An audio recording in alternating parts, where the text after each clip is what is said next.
मैं रूपाली भंडारी। ताज़ा अपडेट देखने के लिए देखते रहिए अलबेला रिया बड़ी चैनल को ज़्यादा से ज़्यादा सब्सक्राइब, लाइक, शेयर, कमेंट। जो 12 तारीख को हनुमान जी बेनीवाल की रिया बड़ी में रैली है, उस रैली को लेकर क्या जानकारी और किन मुद्दों पर रैली का आयोजन होगा? देखिए, 12 तारीख का जो रैली है आरएलपी के पार्टी राष्ट्रीय लोकतांत्रिक पार्टी नागौर सांसद हनुमान जी बेनीवाल साहब, आरएलपी का हल्ला बोल। और वैसे पार्टी का प्रोग्राम इसलिए रखा कि हर गांव के मुद्दा पास आ रही है कि बजरी माफिया आपकी मनमानी कर रही है। हर गांव के महीने बजरी माफिया आपकी मनमानी से पूरे गांव के और पूरे विधानसभा के लोग परेशान था, इसलिए हनुमान जी बेनीवाल साहब प्रोग्राम रखे और बहुत बड़ी रैली है। तो मैं सब गाँव वासियों से और मेरता विधानसभा के लोगों से और भी आसपास डेगड़ा, मखराना, बोरोड़ जो भी लोग मैं सबसे अपील करती हूँ कि ज़्यादा से ज़्यादा संख्या में पधार और रैली को सफल बनावें। रैली आज टोल मुक्त राजस्थान और हर मुद्दा ने ले, पानी बिजली सब मुद्दाओं ले किसान परेशान है और सिर्फ एक ही नेता है आरएलपी के पार्टी हनुमान जी बेनीवाल साहब। तो हर पार्टी के वास्ते लड़ाई लड़े और हर मुद्दा के वास्ते लड़ाई लड़े कि किसान ने किया, किसान को हक मिले भी वास्ते लड़ाई लड़े। और मैं सब लोगों से अपील करती हूँ कि ज़्यादा से ज़्यादा संख्या में पधार और रैली को सफल बनानी है। 12 तारीख को रैली सब लोगों ने ज़्यादा से ज़्यादा संख्या में पधार और रैली को सफल बनानी है। मणिपाल जी, इनकी जो रूपरेखा है वो किस प्रकार है?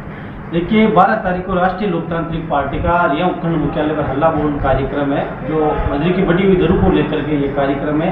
क्योंकि संपूर्ण राजस्थान में अवैध खनन हो रहा है और एक ही कंपनी है जो अपनी मनमर्जी रेट लगा रही है, जो सरकार को रेवेन्यू 40 रुपये टन का दे रही है और आम जनता से 600 रुपये टन का। और अभी सुनने में आई अब और भी वो टन 700 रुपये टन तक के करने की उनकी कार्य योजना चल रही है। तो इन तमाम मुद्दों को लेकर के राष्ट्रीय लोकतांत्रिक पार्टी ने 12 तारीख को रिया उपखंड मुख्यालय पर हल्ला बोल का कार्यक्रम रखा है। इनके साथ साथ बजरी के साथ साथ टोल मुक्त राजस्थान हो, स्वास्थ्य को लेकर के जो आमजन में पानी की इंदिरा गांधी नहर के नल की समस्या है तो वो कई क्षेत्र में अभी वंचित है, क्योंकि कांग्रेस सरकार के तमाम प्रशासन है वो नकारा हो चुका है। यहाँ के तमाम अधिकारी एसडीएम से लेकर के थाना अधिकारी तक सारे कंपनी के नौकर बन के बैठे हैं, उनको कोई जनता से सेवा का सरोकार नहीं है। तो इन तमाम मुद्दों को लेकर के 12 तारीख को राष्ट्रीय लोकतांत्रिक पार्टी का मुद्दा है। इसमें सबसे बड़ा एक ये भी मुद्दा है कि हमारे लूनी नदी का जो पानी पहले लूनी नदी होती थी वो रिया बड़ी की जीवन रेखा होती थी, वो काफ़ी समय से पिछले 20 साल से वो लूनी नदी का पानी नहीं आ रहा है। और उस पानी में एक तो बजरी की अवैध खनन से उनका रुका है। दूसरा मुख्य कारण ये था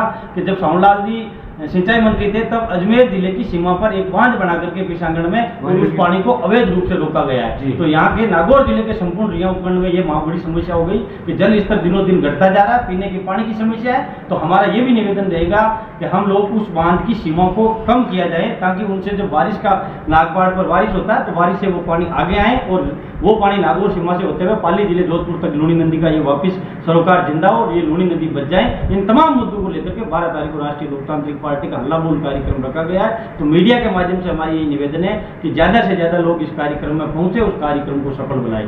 विजयपाल राव, पूर्व प्रदेश कार्यकारिणी सदस्य, राष्ट्रीय लोकतांत्रिक। सर, इसमें कौन कौन नेता आने का है? इसमें रालोपा व नागौर सांसद हनुमान जी बेनीवाल, उनके साथ साथ खीवसर के विधायक नारायण जी बेनीवाल और भोपालगढ़ के विधायक पुखराज जी गर्ग, स्थानीय विधायक हमारी बहन इंदिरा देवी बावरी, राष्ट्रीय लोकतांत्रिक पार्टी के संपूर्ण प्रदेश पदाधिकारी, तमाम राजस्थान के कार्यकर्ता इसमें आएंगे। यहाँ के स्थानीय जनप्रतिनिधियों को भी हमने निमंत्रण किया है, लेकिन आप पिछले लंबे समय से देख रहे हैं यहाँ के भारतीय जनता पार्टी व कांग्रेस के स्थानीय जनप्रतिनिधि है वो नकारा हो चुके हैं। उनको ना तो कोई जनता से सरोकार है, ना उनको कारण है। वो खुद अपनी सरकार के लघुपटु बने हुए हैं और अधिकारियों के आगे पीछे घूमते हैं। इसलिए यहाँ पर भारतीय जनता पार्टी व कांग्रेस के तमाम कार्यकर्ता नकारे गए हैं और जनता को एकमात्र आस है वो राष्ट्रीय लोकतांत्रिक पार्टी से है। और आप पिछले 5 साल से देखते हैं विपक्ष की भूमिका जो निभा रही है वो राष्ट्रीय लोकतांत्रिक पार्टी निभा रही है। और इसी क्षेत्र में इस बजरी के अवैध खनन को लेकर के भी भारतीय जनता पार्टी के किसी कार्यकर्ता ने आज तक इसके बारे में आवाज नहीं उठाई है। ये राष्ट्रीय लोकतांत्रिक पार्टी है जो पहले भी बड़े प्रदर्शन किए और अभी भी वर्तमान में 4 अलग अलग जिलों पर जहाँ पर अवैध खनन हो रहा है वो 12 तारीख से उनका प्रदर्शन प्रारंभ हो गया। जो पहला कार्यक्रम है वो रिया उपखंड मुख्यालय से है, वो संपूर्ण राजस्थान में 4 जगह इनका बड़ा विरोध प्रदर्शन होगा। और आने वाले समय में हमें पूर्ण आस है कि ये नकारा सरकार हमारी आवाज को सुनेगी और इस अवैध जो खनन हो रहा है बजरी का वो लूनी नदी का जो स्वरूप नष्ट करे उनको रोकने का भी काम करेंगे। सर ये जो जहाँ जाते हैं वहाँ कहते हैं कि भाई गरीबों के महिमा जो गरीबों लोगों के लोकतांत्रिक पार्टी है वो बड़ी मेहनत के साथ जुड़ी है, तो उसके बारे में सर हर लोगों की क्या राय है? नहीं, हम लोगों की सब लोगों आप पिछले समय से देख रहे हैं ना, जब राष्ट्रीय लोकतांत्रिक पार्टी आ गई, कांग्रेस की सरकार है, बीजेपी की विपक्ष की भूमिका में कभी बड़ा प्रदर्शन देखा गया? आपको जब आरपीसी का पेपर लीक का प्रकरण हुआ, रिट का पेपर लीक का प्रकरण हुआ, सबसे पहले राष्ट्रीय लोकतांत्रिक पार्टी के कार्यकर्ता व रालों को सुप्रीम हनुमान बेनीवाल ने आवाज उठाई।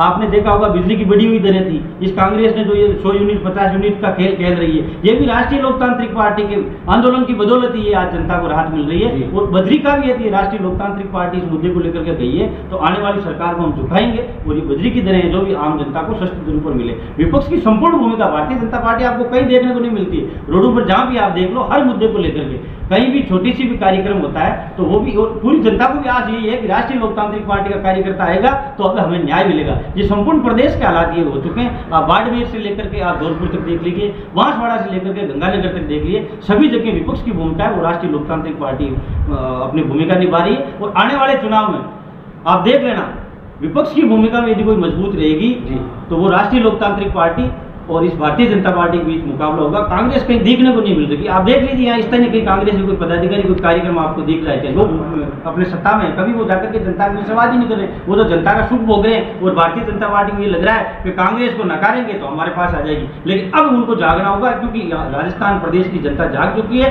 उनके पास अभी नया ऑप्शन आ गया राष्ट्रीय लोकतांत्रिक पार्टी का, और जो लड़ेगा और जो संघर्ष करेगा वो आगे बढ़ेगा। और जनता का दिल और दिमाग में एक ही है, आने वाला 2023 का जो समय वो राष्ट्रीय लोकतांत्रिक पार्टी का। ठीक है सर।